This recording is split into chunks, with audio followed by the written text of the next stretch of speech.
Hello everyone, this is Shayan Siddiqui with you and welcome to my channel. Do you want to understand production possibility curve? If yes, then you have to watch this video and the next video as well. Because in these two videos I have covered production possibility curve from point A to point Z, including shift of production possibility curve and linear PPC as well. So without further delay, here we go!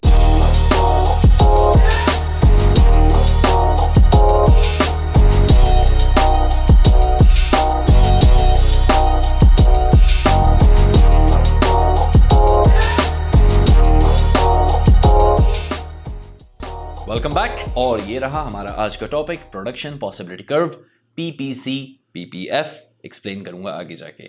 चलिए जनाब move करते हैं। हमेशा की तरह मैं इस lesson को स्टार्ट करूंगा एक रियल लाइफ एग्जांपल से। इंटरेस्टिंग एग्जांपल है, थोड़ी सी सिली है, लेकिन ये एग्जांपल आपका कॉन्सेप्ट क्लियर कर देगी जो बिल्कुल बेसिक कॉन्सेप्ट होता है, स्टूडेंट्स को समझ नहीं आता क्योंकि वो टर्मिनोलॉजीज़ में जो इकोनॉमिक्स की टर्मिनोलॉजीज़ होती हैं इसके अंदर फंसे रहते हैं, उनको समझ नहीं आता। चलो मान लो मैं हूँ, ये जो आदमी खड़ा है ये मैं हूँ और मैं हंटिंग के लिए जाता हूँ। एक ज़मीन का हिस्सा है जहाँ पे, यानी समझ ले एक फार्म हाउस है जहाँ पे मैं हंटिंग के लिए जा रहा हूँ। मेरे पास दो ऑप्शंस हैं, या तो मैं रैबिट की हंटिंग कर सकता हूँ, शिकार कर सकता हूँ खरगोश का, या मैं जो वहाँ पे फसलें लगी हुई हैं टोमेटो की, टमाटर की, मैं टोमेटोज़ कलेक्ट कर सकता हूँ। दो ऑप्शंस हैं, तीसरा ऑप्शन मेरे पास नहीं है। मेरे अल्फाज पे बहुत गौर करना कि मैं क्या कह रहा हूँ। दो ऑप्शंस हैं सिर्फ, तीसरा ऑप्शन कोई नहीं है। मूव करते हैं। आइए जनाब, अब देखो क्या हो रहा है, ये चीज़ें आती चली जा रही हैं। गौर से नोट करो कि इसमें हो क्या रहा है। आपके पास रैबिट्स वहाँ कितने हैं? जिस जगह पे मैं शिकार करने जा रहा हूँ वहाँ पे टोटल 5 रैबिट्स हैं। कितने?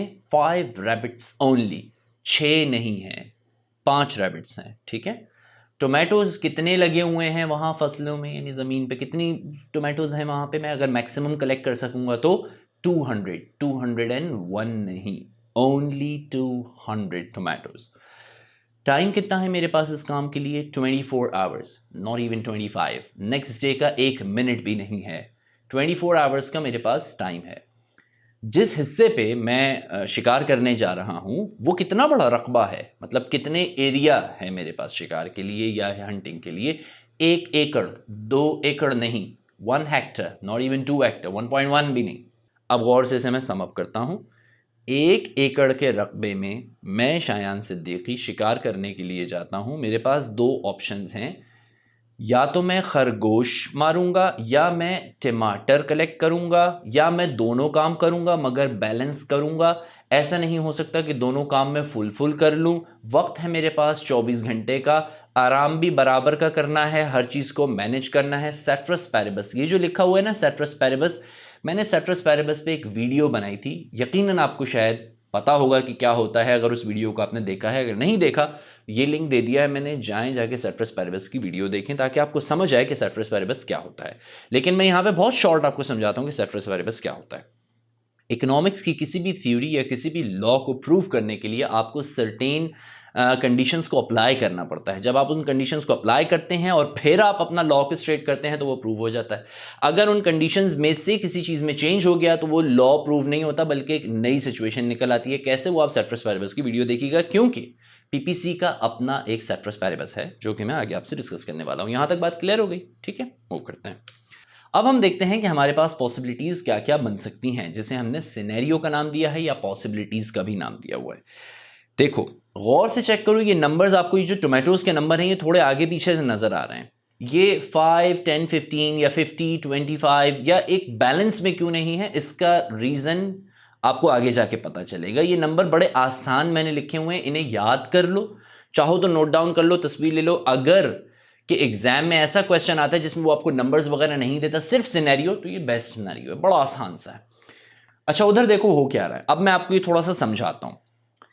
मेरे पास जो अवेलेबल रिसोर्सेज थे, मेरा टाइम और जो भी मेरे पास मेरी हेल्थ, मेरी एनर्जी, जो भी अवेलेबल रिसोर्सेज थे, अगर मैंने उन्हें पूरा का पूरा यूटिलाइज कर दिया रैबिट हंटिंग के लिए, तो मैक्सिमम मैं कितने रैबिट्स हंट कर सकता हूं? 5। लेकिन मैंने अपने अवेलेबल रिसोर्सेज का 1% भी टोमेटोज की कलेक्शन पे नहीं लगाया। तो जब टोमेटोज की कलेक्शन पे बिल्कुल भी वक्त नहीं लगाया तो मैं कितने टोमेटोज कलेक्ट कर सका? 0, 0।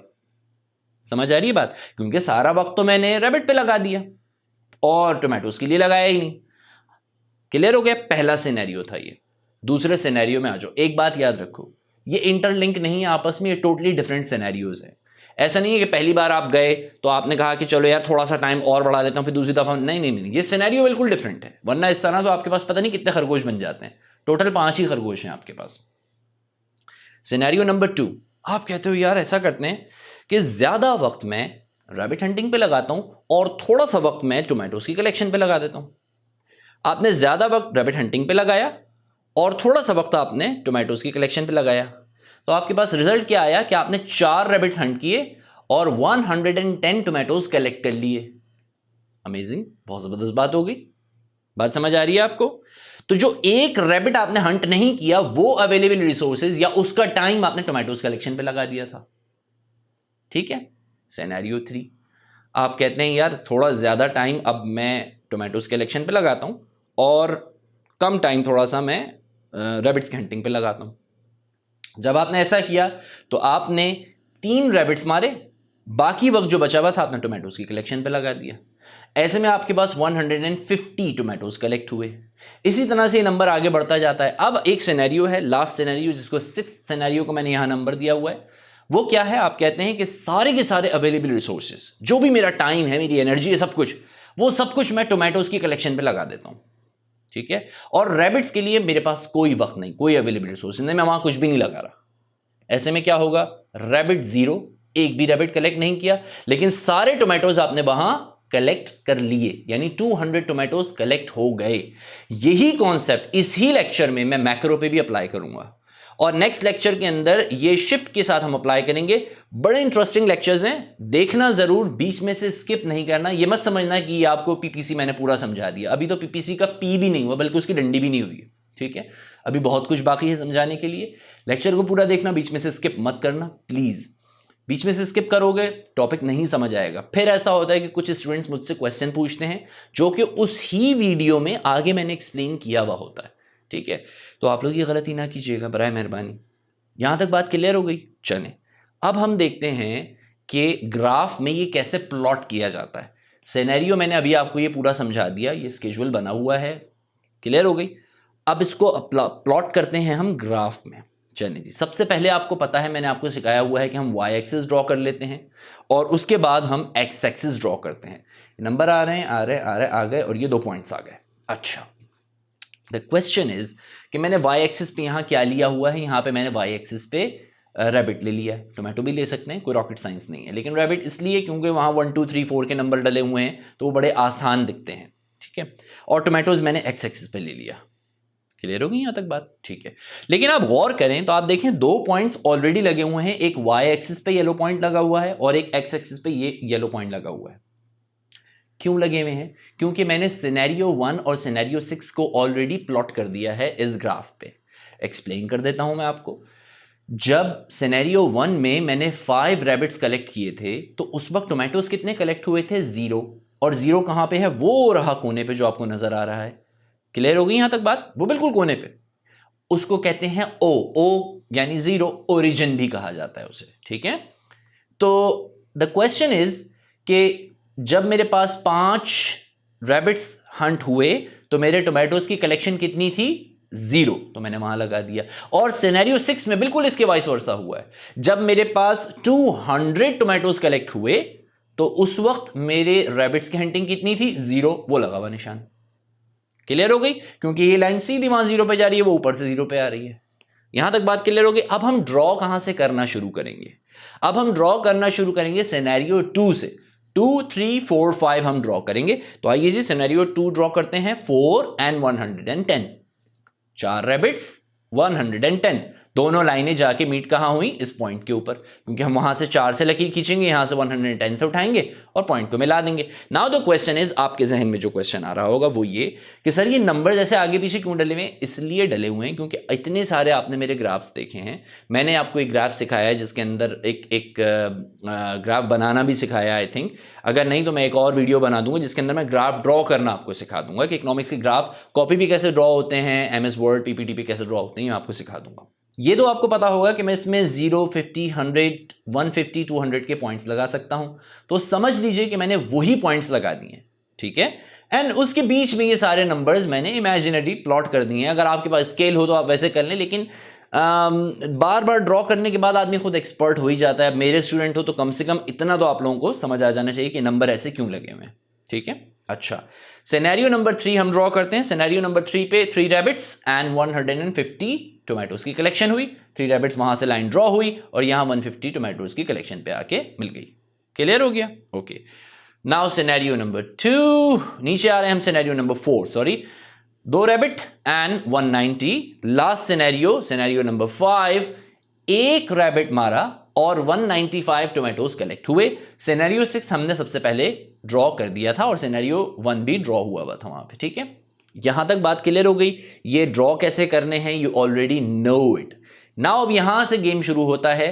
अगर जो लाइन अब मैं ड्रॉ करने वाला हूं, अगर वो कर्व में नहीं आती, कॉनकेव टू ओरिजिन नहीं बनती, कॉनकेव टू ओरिजिन, आपने 9 मैट्रिक में फिजिक्स वगैरह पढ़ी होगी, convex to origin, concave to origin, ये तो आपको पता होगा। वो लेंस वगैरह हम लगाते थे, मैंने भी फिजिक्स पढ़ी थी। वो I don't know, convex concave वो कुछ लेंसेज होते थे।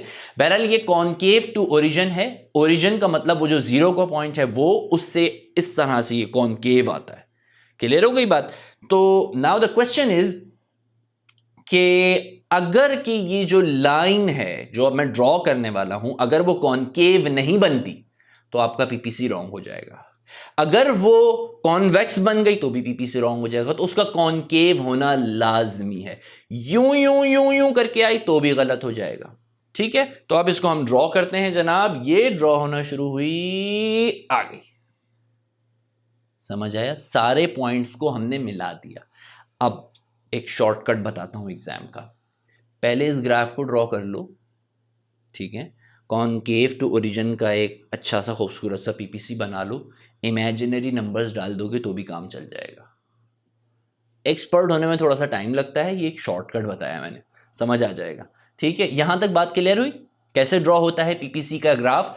अभी पीपीसी शुरू भी नहीं हुआ है तो खत्म होना तो दूर की बात है, स्किप मत करना। अब मैं इसके सेट्रस पैरेबस की कंडीशंस बताऊंगा आपको। चलिए जी मूव करते हैं। पीपीसी के सेट्रस पैरेबस की कंडीशंस क्या हैं। इस स्पेसिफिक सिनेरियो में जो मैंने अभी आपको दिखाया, जहां पे खरगोश और टोमेटोज की हंटिंग की थी, इसमें सेट्रस पैरेबस की कंडीशन क्या है। Number 1, optimum utilisation of available resources. जो भी मेरे पास अवेलेबल रिसोर्सेज थे मैंने उसकी यूटिलाइजेशन ऑप्टिमम यानी मैक्सिमम की। 1 मिनट भी मैंने जाया नहीं किया। जो काम का वक्त था मैंने पूरे वक्त काम किया। मोबाइल नहीं चलाया, फेसबुक नहीं देखा, इंस्टाग्राम नहीं देखा। क्लियर? तो जो मेरे काम का वक्त था उसको मैंने पूरी तरह से काम में लगाया, जो मेरे आराम का वक्त था आराम में लगाया, जो भी अवेलेबल रिसोर्सेज थे उनकी मैक्सिमम यूटिलाइजेशन की है। पहला सेट्रस पैरेबस का scenario. Number 2, no other rabbit came from outside. जो 1 एकड़ की जमीन थी इसमें बाहर से कोई खरगोश नहीं आया, यहां से बाहर भाग के बाहर नहीं गया। ऐसा नहीं कि बाहर से कोई एक्स्ट्रा खरगोश आ गया तो मुझे पता चला कि जी 6 खरगोश हैं यहां पे। नहीं नहीं नहीं, 5 ही हैं। अगर बाहर से कोई खरगोश आ गया तो रिसोर्सेज मेरे इंक्रीज हो जाएंगे। तो अब मेरा सिनेरियो बड़ा डिफरेंट हो जाएगा, वो आपको बाद में पता चलेगा, अभी नहीं। टोटल टोमेटोज मेरे 200 हैं, 201 नहीं है। ऐसा नहीं कि मैं टहलता हुआ जा रहा था, मुझे नजर आया, मैंने कहा ओ एक और मिल गया। ना ना ना, 200 ही है, फिक्स्ड है। तो ये इमेजिन करना पड़ेगा कि ये सारी चीजें फिक्स्ड हैं। आखिरी चीज वो कहता है कि और कोई इनसाइड या आउटसाइड का वेरिएबल भी नहीं हिला। ऐसा नहीं है कि जनाब बारिश हो गई तो फसल बह गई, या जो है वो टिड्डी दल आ जाता है उसने हमला कर दिया तो फसल खराब हो गई, या बाहर से कोई और हंटर आ गया या कोई भेड़िया आ गया उसने खरगोश के शिकार कर ली। तमाम वेरिएबल्स फिक्स्ड हैं, कुछ चेंज नहीं हुआ। वो कहता है इन सब चीजों को फिक्स करो तो ये पीपीसी का ग्राफ आपका साबित होगा। अगर ये चीजों में से कोई भी चीज हिल गई तो पीपीसी का ग्राफ गलत हो जाएगा। क्लियर हो गई यहां तक बात? क्लियर हुई? अब मैं लेके चलूंगा आपको प्रोडक्शन पॉसिबिलिटी कर्व की डेफिनेशन पे, ताकि अब आपको बातें समझ आना शुरू हों। मूव करते हैं जनाब। Production possibility curve is also called production possibility frontier, PPF. PPC, PPF, कोई खास फर्क नहीं है इसमें, परेशान होने की जरूरत नहीं है। देखो, एक बहस है इसके ऊपर, इकोनॉमिस्ट्स की बहस है। कुछ कहते हैं कि पीपीसी की जो ये लाइन हम ड्रॉ करते हैं ना, जो ऊपर का कर्व ड्रॉ होता है, उसे प्रोडक्शन पॉसिबिलिटी फ्रंटियर, उसे फ्रंटियर कहा जाता है। कुछ कहते हैं इस पूरे सिनेरियो को प्रोडक्शन पॉसिबिलिटी कर्व कहा जाता है। परेशान होने की ज़रूरत नहीं है। एक मेरे स्टूडेंट थे, शायद उस वक्त मैंने ये पॉइंट नहीं समझाया था, लकीली आप लोगों को समझा रहा हूँ। उनके पास पीपीएफ आ गया, वो क्वेश्चन छोड़ आए, मास्टर्स के स्टूडेंट थे, क्वेश्चन छोड़ आए। भाई क्या हुआ सर, पीपीएफ आया था, मुझे तो समझ ही नहीं आया वो क्या था। ओ भाई प्रोडक्शन पॉसिबिलिटी कर्व ही था। तो उस गलती से मैंने ये सीखा, तो आपको सिखा रहा हूँ। मूव करते हैं। PPC represents all combination of the maximum amount of two goods that can be produced by an economy. अब मैंने यहां पे वर्ड यूज किया है इकोनॉमी का, क्योंकि अब मैं लेके जा रहा हूं आपको थोड़ा सा माइक्रो से निकाल के मैक्रो की तरफ, ताकि आपको समझ आए इकोनॉमी में पीपीसी की इंपॉर्टेंस क्या है, क्यों इसको सीखना जरूरी है।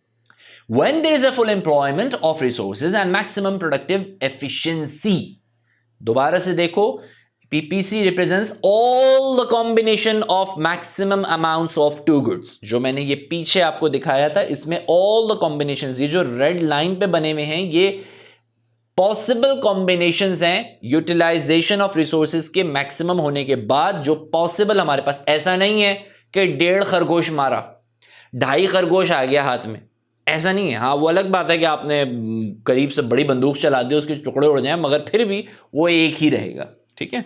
अच्छा, अगर नहीं भी बात समझ आ रही, थोड़ा सा आगे जाके क्लियर हो जाएंगी चीजें। चलें जी, मूव करते हैं आगे। अच्छा जी, all the points on the curve known as production possibilities. ये एक बहुत छोटा सा सवाल आ जाता है कभी कभी एग्जाम के अंदर। वो कहता है कि जी प्रोडक्शन पॉसिबिलिटीज क्या होती हैं। तो जो कर्व के ऊपर, ये बात याद रखना, ये मत कहना कि पीपीसी में जितने भी पॉइंट्स हैं वो सारे प्रोडक्शन पॉसिबिलिटीज कहलाती हैं। अगर आपने लिखा all the points in production possibility curve are known as production possibilities, तो ये गलत हो जाएगा।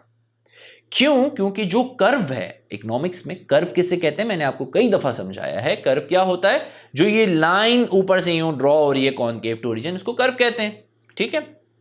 तो द क्वेश्चन इज के कर्व के ऊपर जो पॉइंट्स लगे हुए हैं, ये जो रेड पॉइंट्स लाइन के ऊपर लगे हुए हैं, कर्व के ऊपर लगे हुए हैं, इन्हें प्रोडक्शन पॉसिबिलिटीज कहा जाता है। क्लियर हो गई यहां तक बात? तो एग्जाम में अगर ये क्वेश्चन आ जाए छोटा सा, तो आंसर ये लिख देना, एक लाइन का आंसर है, पूरे मार्क्स मिलेंगे, कंसाइज प्रिसाइज आंसर। चलें जी, मूव करते हैं। अच्छा, अब यहां पे आपको दो नई चीजें नजर आ रही हैं। जो मैंने पीछे कहा था ना कि ये मत लिखना कि प्रोडक्शन पॉसिबिलिटी में जितने भी पॉइंट्स हैं वो सारे पॉसिबिलिटीज कहलाती हैं प्रोडक्शन। नो नो नो, इसलिए क्योंकि इसमें कई और पॉइंट्स भी होते हैं। अब देखो, आपको एक नई चीज नजर आई, बल्कि दो नई चीजें नजर आ रही हैं। पहली नई चीज ये है कि एक ग्रीन पॉइंट लगा हुआ है इस कर्व के बाहर, और एक येलो पॉइंट लगा हुआ है वो रहा इस कर्व के अंदर। अब ये क्या दो नई चीजें आ गई? कोई बात नहीं, परेशान होने की जरूरत नहीं है, अभी मैं एक्सप्लेन करता हूं। आए सबसे पहले हम देखते हैं कि रेड डॉट्स क्या होते हैं, इन्हें हम कैसे एक्सप्लेन करते हैं। जो रेड डॉट्स का, रेड जरूरी नहीं है कि एग्जाम में आप जाएंगे तो वहां पे आप इनको रेड डॉट्स बनाएंगे या आप उसको रेड डॉट लिखेंगे, बल्कि आप उनको कहेंगे कि जो the points on PPC curve, ये जो पीपीसी कर्व के ऊपर पॉइंट्स डले हुए हैं, ये आपके रेड डॉट्स मैंने यहां बना दी ताकि आपको देखने में जरा आसानी हो जाए। आप तो इसको नाम देते हैं, आपको पता है ना ग्राफ मैंने कैसे बताया कि आप उसको नाम देते हैं एक प्रॉपर। रेड डॉट्स क्या हैं? Are the efficient combination of output. Combination of output यानी एक प्रोडक्ट वहां ली वाई एक्सिस पे, एक प्रोडक्ट यहां ली एक्स एक्सिस पे, इन दोनों का जो एफिशिएंट तरीन कॉम्बिनेशन बना है वो इस पीपीसी के कर्व पे ड्रॉ होगा। जैसा कि मैंने आपसे कहा, अगर ये कर्व यूं यूं यूं यूं चला गया या यूं चला गया तो भी गलत हो जाएगा। पीपीसी ऐसे ही होता है। Now what is called a green point? अभी डिटेल से और समझ आएगा ये ग्रीन, लेकिन शॉर्टली मैंने एक्सप्लेन किया है। द ग्रीन इज अनअटेनेबल और नॉट येट अटेनेबल। इसका मतलब क्या है? द ग्रीन पॉइंट जो है वो अभी अटेन नहीं हुआ है, या अटेन इस वक्त नहीं हो सकता। बाहर है, आपके पास जेब में $100 पड़े हुए हैं, शॉपिंग के लिए जाते हैं, $1000 की शर्ट पसंद आ गई, अब भी नहीं खरीद सकते क्योंकि $1000 की शर्ट तो ज्यादा हो जाएगी। चलो $1000 की कोई चीज पसंद आ गई यार, $200 की पसंद आ गई शर्ट पैंट, ठीक है, अभी अनअटेनेबल हो गया वो पॉइंट आपके लिए। इंडिविजुअल लेवल के ऊपर मैंने इस एग्जाम्पल को अप्लाई किया, अभी अनअटेनेबल है क्योंकि अभी आप उसको पहुंच नहीं सकते, वहां तक रिसोर्सेज नहीं है इतने कि उसको अटेन कर लें, उसको ले लें। यही वो ग्रीन पॉइंट है, अभी अवेलेबल रिसोर्सेज नहीं है कि यहां तक पहुंच जाएं। तो येलो पॉइंट क्या है, आ जाओ, येलो पॉइंट है is inefficient combination, not all resources are fully utilized. इसका मतलब ये है येलो वाले का जो अंदर पॉइंट है, इनएफिशिएंट कॉम्बिनेशन ऑफ रिसोर्सेज हुआ है। एक बात को मेरी गौर से पकड़ के रखना, मैंने लिखा है not all available resources are fully utilized. जो रिसोर्सेज हैं उनको फुली यूटिलाइज नहीं किया जा रहा। ये आगे जाके मैं सेकंड वीडियो के अंदर जब आपको समझाऊंगा, कुछ शिफ्ट्स के ग्राफ आएंगे तो वहां पे एक ग्राफ आएगा जो आपको लगेगा कि शिफ्ट का है, मगर वो शिफ्ट का नहीं होगा, वो पॉइंट अंदर होगा। अभी एक्सप्लेन नहीं करूंगा, डिस्ट्रैक्ट हो जाओगे। इन पॉइंट्स को तस्वीर ले लो, जैसे समझ आए, मेरी नोट्स आ जाएंगे अभी थोड़े दिनों में। यहां तक बात क्लियर हो रही है? अंदर पीपीसी कर्व के अंदर का पॉइंट इनएफिशिएंट कॉम्बिनेशन है, यानी अवेलेबल रिसोर्सेज को फुली यूटिलाइज नहीं किया गया। पीपीसी के बाहर वाला जो पॉइंट है, जो ग्रीन पॉइंट आपको नजर आ रहा है, ये क्या है? ये अनअटेनेबल है, इस वक्त इसको अचीव नहीं किया जा सकता। क्लियर हो गया? मैंने जो वर्ड कहा ना इस वक्त, ये भी अभी आपको समझ आएगी बात। यहां तक बात क्लियर हो रही है? क्लियर हो रही है आहिस्ता आहिस्ता चीजें? ठीक है, वेरी गुड। मूव करते हैं जनाब। अब मैं थोड़ा सा इनको डिटेल में एक्सप्लेन करता हूं, लेकिन येलो को मैं वक्त पे एक्सप्लेन करूंगा जो आगे जाके आएगा। स्टेप बाय स्टेप चलते हैं। ग्रीन वाले की हम बात करते हैं। ग्रीन को क्या कहता है? Green is unattainable. देखो, जरूरी नहीं है कि ये ग्रीन या येलो बनाए, आप कुछ भी बना लें, पीपीसी के बाहर कोई सा भी डॉट लगा लें। It lies beyond PPF. Green unattainable क्यों है?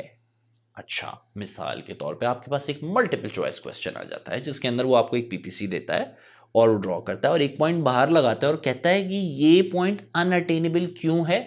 तो आंसर बड़ा सीधा सा है, क्योंकि ये पीपीसी के कर्व से बाहर लाई करता है और इस वक्त आपके पास अवेलेबल रिसोर्सेज नहीं है वहां तक पहुंचने के लिए।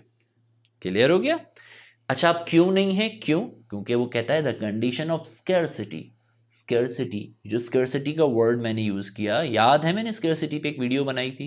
अगर नहीं याद कोई बात नहीं, ये एक लिंक है, मैं दे देता हूं, डिस्क्रिप्शन में भी दे दूंगा। स्कैर्सिटी का जाके लेक्चर देख लेना, समझ आ गया स्कैर्सिटी किसे कहते हैं। बहुत ही आसान अल्फाज में अगर मैं अभी एक्सप्लेन करूं तो स्कैर्सिटी को दूसरे अल्फाज में कहते हैं शॉर्टेज। ठीक है?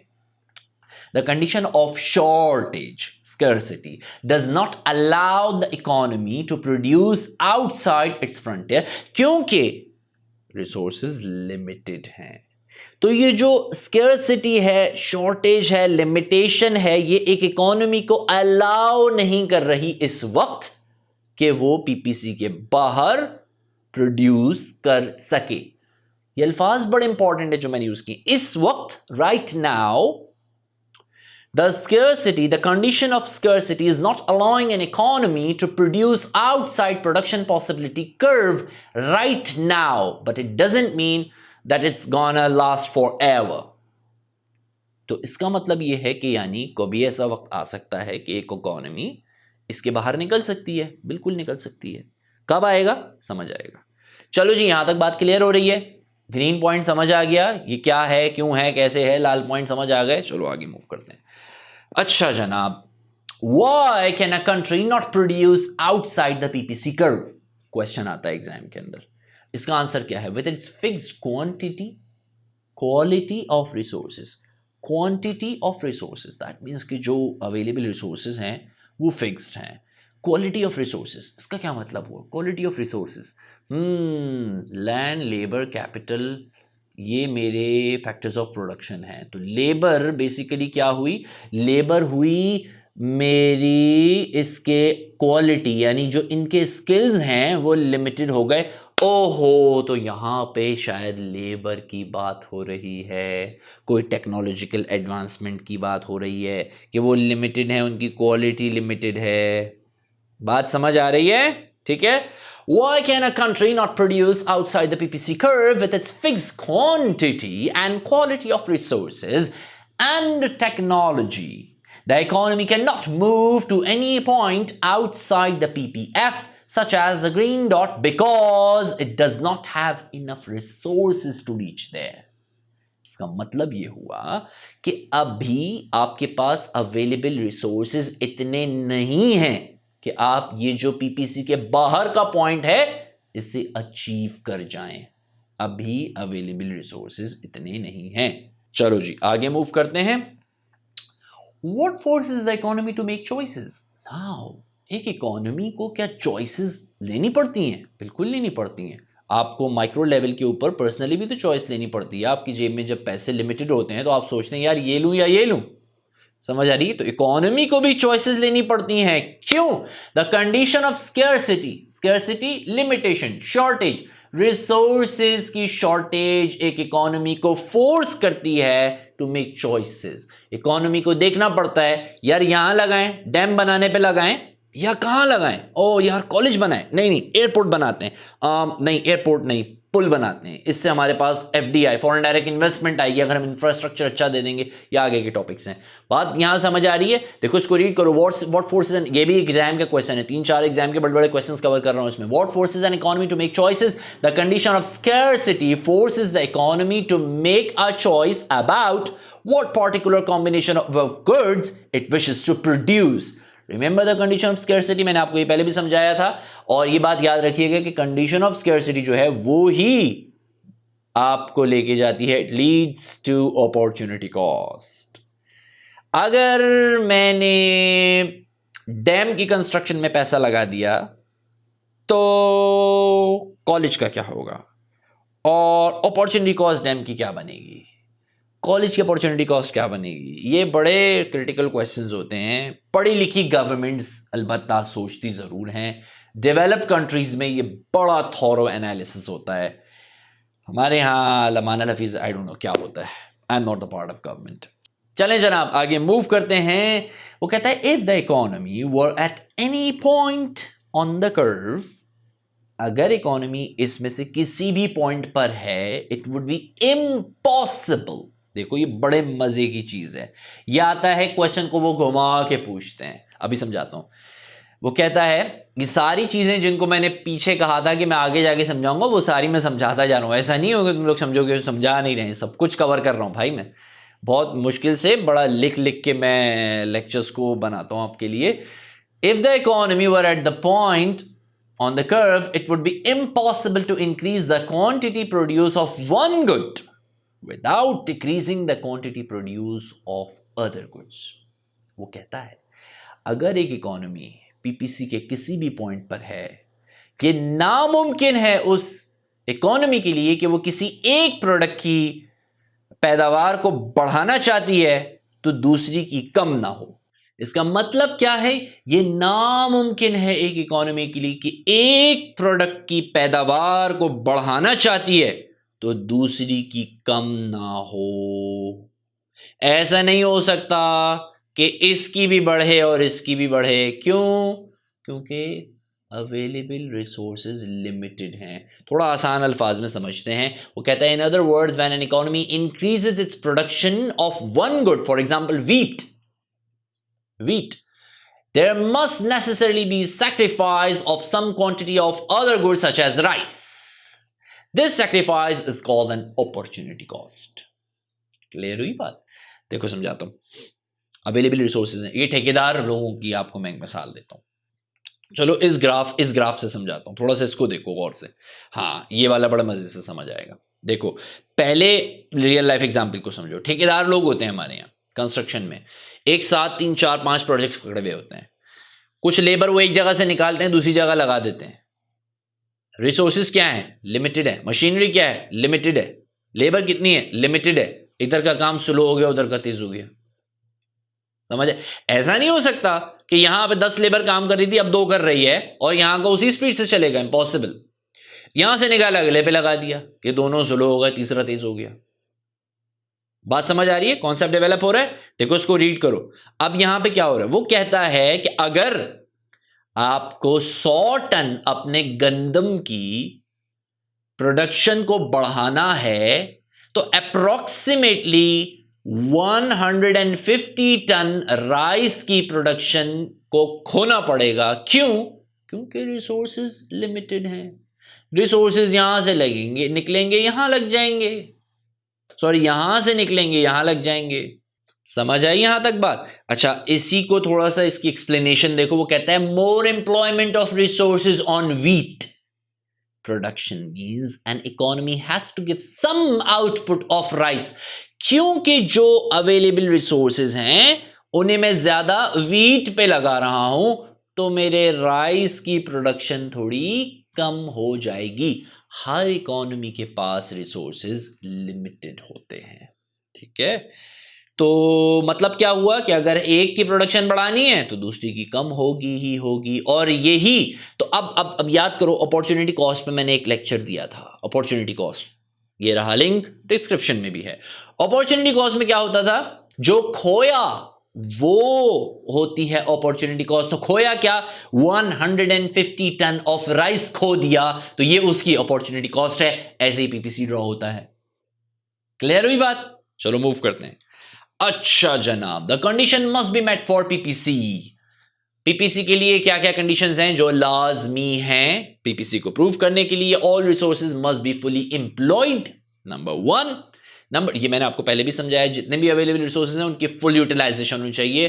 दैट मीन्स के रिसोर्सेज पूरे यूटिलाइज हो, सारे पूरे इस्तेमाल हो रहे हो. All resources must be use efficiently, wastage ना हो रहा हो, कोई जाया ना हो रही हो चीजें. Efficient utilization of resources. ऐसा ना हो कि जो आपके पास अगर मिसाल के तौर पे 10 लेबर है काम करने वाली, तो आपने 2 को आराम करवाया हुआ, नहीं 10 के 10 लोग काम कर रहे हैं, जितनी मशीनरी है वो पूरी काम कर रही है. यानी हर चीज मैक्सिमम पे यूटिलाइज हो रही हो, एफिशिएंटली यूटिलाइज हो रही हो, फुल एम्प्लॉयमेंट ऑफ रिसोर्सेज हो रही हो. ये पीपीसी की कंडीशंस हैं लाजमी जो मीट होती हैं. लिख लो इनको, चाहो एग्जाम के अंदर आती हैं, वो आपसे पूछता है क्वेश्चन. अच्छा जनाब, लेकिन एक बात यहां पे याद रखें कि इफ टू कंडीशंस यानी फुल एम्प्लॉयमेंट ऑफ रिसोर्सेज और productive efficiency are not met, PPC साबित नहीं हो सकता. तो पीपीसी को साबित करने के लिए 2 कंडीशन सबसे ज्यादा जरूरी हैं, लाजमी मंजूम है. पहली ये है कि एक तो अवेलेबल रिसोर्सेज की फुल एम्प्लॉयमेंट हो और दूसरी वो एफिशिएंटली यूटिलाइज हो, वेस्टेज ना हो रही हो, जाया ना हो रही हो, गलत यूटिलाइजेशन ना हो रही हो, लेबर को गलत जगह ना लगाया हुआ हो, व्हाटएवर. क्लियर हो गई बात? अच्छा मूव करते हैं जनाब. अब आ जाते हैं अंदर वाले पॉइंट पे जो मैंने उस वक्त कहा था कि टाइम आने पे समझाऊंगा. अब अंदर आने, जो मैंने अभी बात पीछे समझाई आपको, मैंने अभी क्या समझाया यहां पे, मैंने कहा अगर दोनों में से कोई एक कंडीशन भी मीट नहीं होती तो इनएफिशिएंट यूटिलाइजेशन ऑफ रिसोर्सेज हो जाएगी.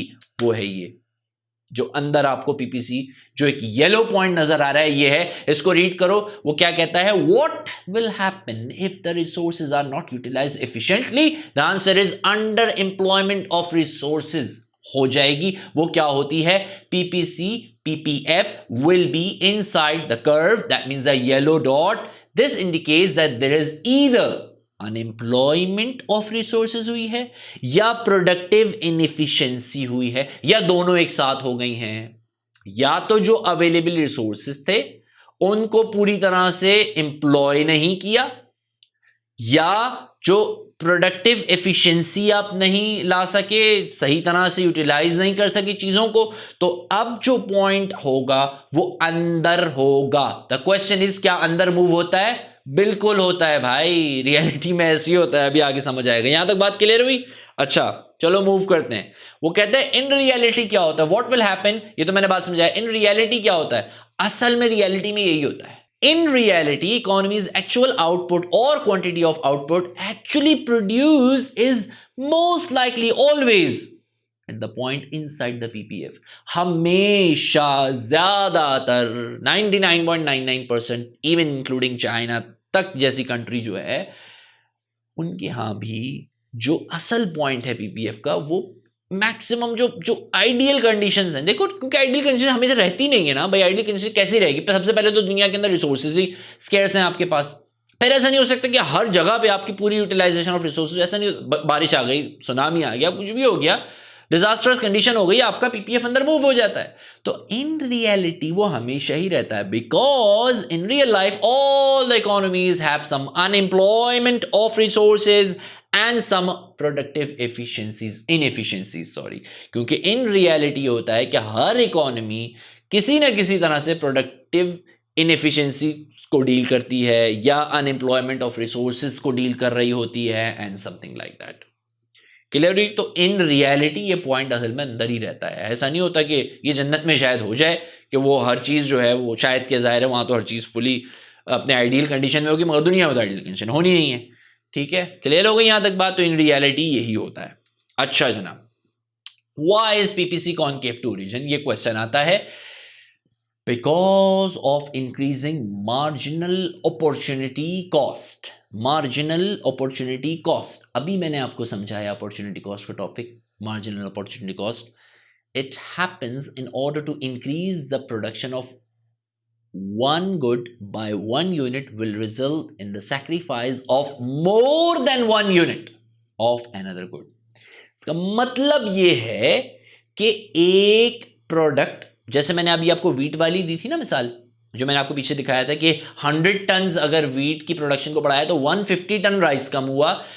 इक्वल नहीं होगा पीपीसी में, इक्वल चेंज नहीं आएगा कि इतना इधर तो इतना ही इधर, ना ना ना ना, पीपीसी में ऐसा नहीं होता। अगर एक यूनिट आपने एक प्रोडक्ट को इंक्रीज किया तो दूसरी एक से ज्यादा कम होगी। लेकिन अगर वो बराबर चेंज आ जाए तो अगली वीडियो में आपको समझ आएगा तो क्या होगा अगर बराबर चेंज आ गया। तो यहां तक समझो, ज्यादा नहीं भागो, इतना आपको समझ आ जाए। तो अब वो आगे कहता है, and the resources are also limited and are not equally efficient in the production of both goods. एक और मसला ये है कि रिसोर्सेज भी लिमिटेड हैं, जो यूटिलाइजेशन ऑफ रिसोर्सेज हो रही है वो भी मतलब एफिशिएंट नहीं है, थोड़ी इनएफिशिएंट है। तो इस वजह से जो आपका ये कर्व है पीपीसी का वो कॉनकेव बनता है, कॉन्वेक्स नहीं बनता। लिख लो, तस्वीर ले लो, एग्जाम में क्वेश्चन आ जाए, एज इट इज लिखना, समझा मैंने दिया है, एज इट इज लिख देना यार, आसान है, बड़ा शॉर्ट कंसाइज प्रिसाइज आंसर दिखाता हूं मैं। ये था आज का हमारा प्रोडक्शन पॉसिबिलिटी कर्व का लेक्चर। उम्मीद करता हूं आपको आज का ये प्रोडक्शन पॉसिबिलिटी कर्व पीपीसी का लेक्चर पसंद आया होगा, समझ आ गया होगा। लेकिन ये लेक्चर 1 था, लेक्चर 2 भी आ रहा है, और उस लेक्चर 2 में आप जरूर देखिएगा कि shift of production possibility curve कैसे होता है, क्यों होता है, और लीनियर प्रोडक्शन पॉसिबिलिटी कर्व कैसे ड्रॉ होता है, क्यों ड्रॉ होता है। अगर आपने मेरे चैनल को अब तक सब्सक्राइब नहीं किया है तो बराए मेहरबानी कर दें, और अगर ऑलरेडी सब्सक्राइब कर चुके हैं तो बहुत बहुत शुक्रिया, मगर मेरे चैनल को दूसरों तक रेफर कर दें ताकि उनका भी बिजनेस मैनेजमेंट, मार्केटिंग, इकोनॉमिक्स, इन तमाम लेक्चर से फ़ायदा हो जाए। वीडियो देखने के लिए बहुत बहुत शुक्रिया।